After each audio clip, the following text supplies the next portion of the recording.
We continue our exploration of the NBA gambling scandal, mining it for compliance lessons by looking at two factors: prop bets and sports books. Compliance tip of the day. This is the podcast where we bring you daily insights and practical advice on navigating the ever-evolving landscape of compliance requirements. Whether you're a seasoned compliance professional or just starting your journey, my aim in this podcast is to provide you with a bite-sized, actionable tip to help you stay on top of your compliance game.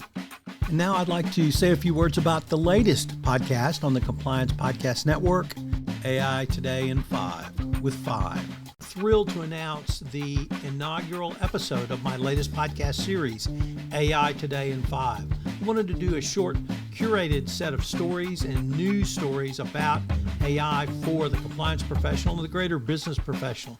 You can check it out on Megaphone, the Compliance Podcast Network, Spotify, iHeartRadio, or Apple, or wherever great podcasts are listened to. Check out AI Today in 5. What are the role of prop bets in the NBA gambling scandal?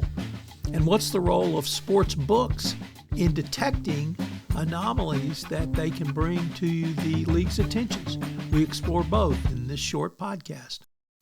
Traditional sports betting was straightforward: who wins, who loses, and by how much. But in today's digital betting ecosystem, gamblers can place hundreds of micro wagers per game on rebounds, turnovers, three-pointers, or even whether a player checks out early with an injury. These prop bets have become a massive driver of revenue both for the sports books and for the leagues. According to Nate Silver, player-specific prop bets now represent as much as 30% of a total sportsbook activity. And they carry higher margins than traditional wagers because they are marketed to casual fans, not professionals. But with this innovation came a compliance nightmare. When Terry Rozier allegedly told a friend he'd fake an injury early in a March 23 game, this enabled insiders to bet on the under on his scoring statistics, as he was not required to throw an entire game. He only had to manipulate one statistic. That's what makes prop bets so insidious. To their credit, major sports books have built sophisticated monitoring systems to detect anomalies.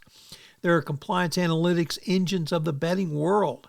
They work, and this is how they discovered the NBA scandal in the first place, through data aggregation and pattern recognition, odd movement analysis, regulator and league reporting, and what they really bring is how the league can monitor all of this going forward. With regard to data aggregation and pattern recognition, licensed sports books collect vast amounts of betting data, literally down to timestamps, geolocations, and bet types.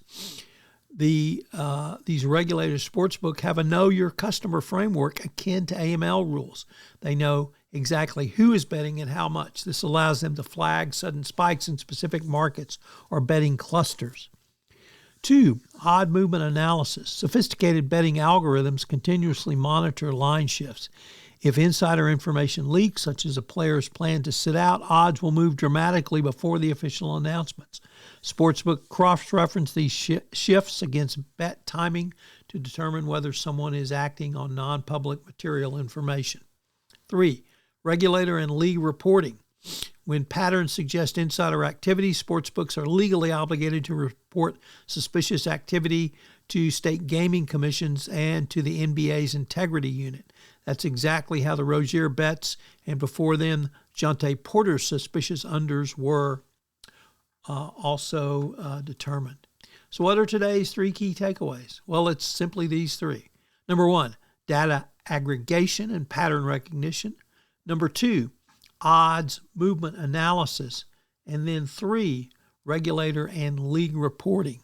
It's really through these sports books and their analysis that the NBA is able to determine whether something askance may be going on.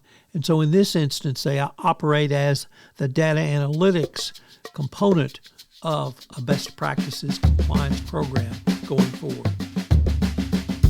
And I'm happy to do for you the compliance profession is if you have a question or a series of questions you would like some compliance tips on, I'm happy to take any requests that you might want, certainly anonymize them and give you a quick tip, either one quick tip or maybe a week's worth of quick tips. So if you have any tips you want about your compliance program, you can shoot me an email at tfox@tfoxlaw.com. This podcast was created and produced